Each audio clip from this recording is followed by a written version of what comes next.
Well, hello everybody, and welcome back to G Bear's Off-Grid Ways, a homestead in the desert, October 1st, 2021. And I'm sorry I haven't posted in a couple of days, but I fell down when boom, and I got an owie. I got a couple owies. Owie. I said owie. Come on, somebody, say something. And it's owie. Oh, anyway.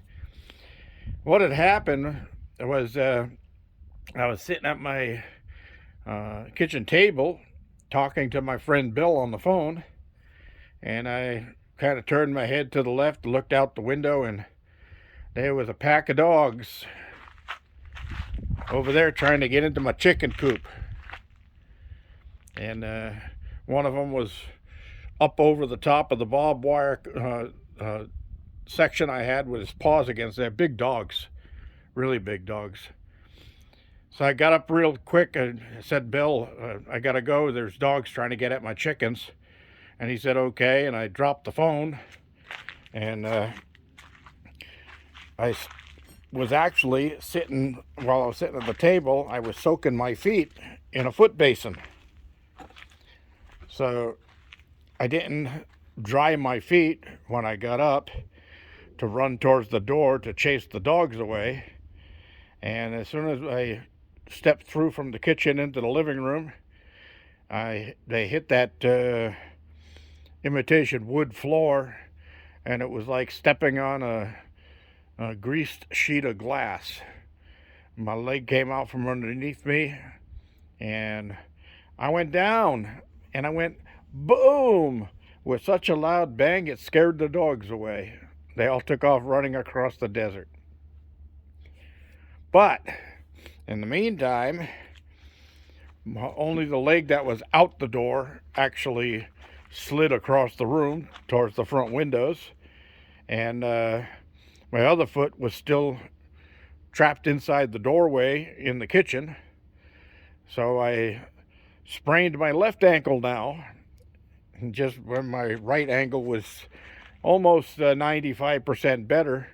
Now I sprained my left ankle, and got a couple of cuts on the top of my foot from where I got caught in the doorway, and I pulled a muscle in my right shoulder and neck area.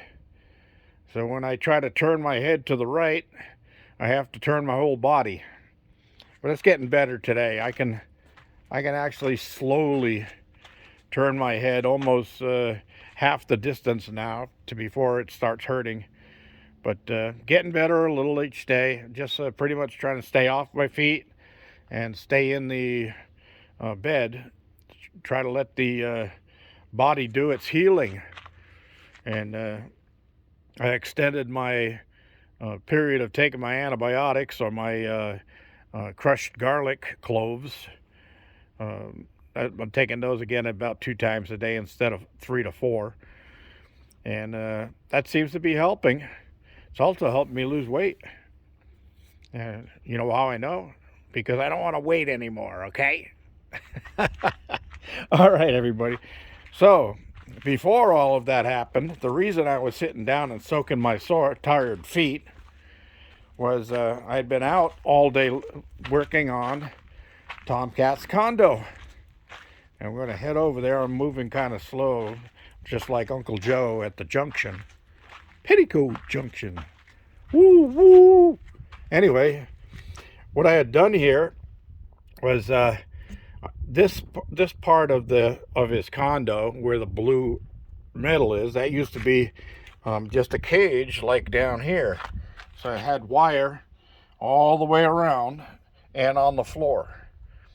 And last year I wrapped this thing in a tarp to keep Tomcat fairly warm in there, but I also tucked in some extra pillows and things like that just to block wind from coming up from underneath, and I got a piece of linoleum in there and all of that.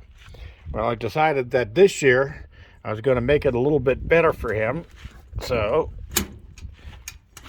what I did was I lined the whole thing with plywood inside, and I put the plywood on the bottom, and I put his towels and his pillows and that, and his little bed over there.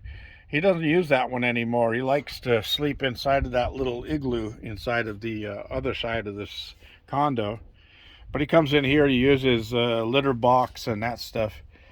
And this blocks the wind very well. I mean, it's really going to be a plus for him this year, especially since this morning when I got up, the temps were down to 47. So winter is trying to sneak in on us. All right. So anyway, what I'm going to do is I've already started cutting the rafters. I'm going to put a very shallow peaked roof on this, or what they call a gable roof.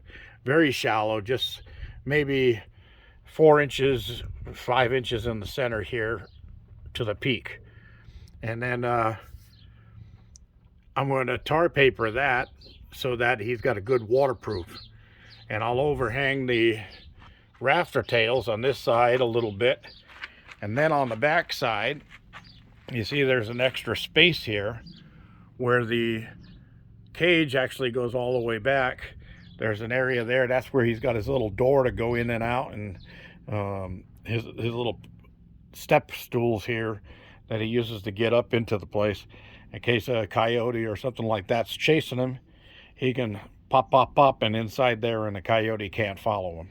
And that little doorway goes into a hallway that goes across that way and then comes back into this way. So you have to be flexible like a cat to get through that S-shaped hallway. So anyway, the next thing I want to do is behind this flap is just a screen. And I did that so I could open it up in the summertime and let air flow.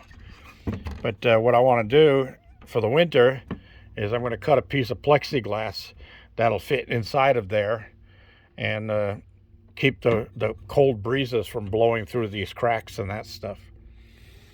I could also put a liner all the way around this thing, but it's easier to just put one piece of plexiglass in there and I'm all set. And I do have some plexiglass laying around.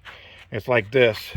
It doesn't have to be perfect, but as long as it blocks the wind and holds the heat in, that's all Tomcat needs.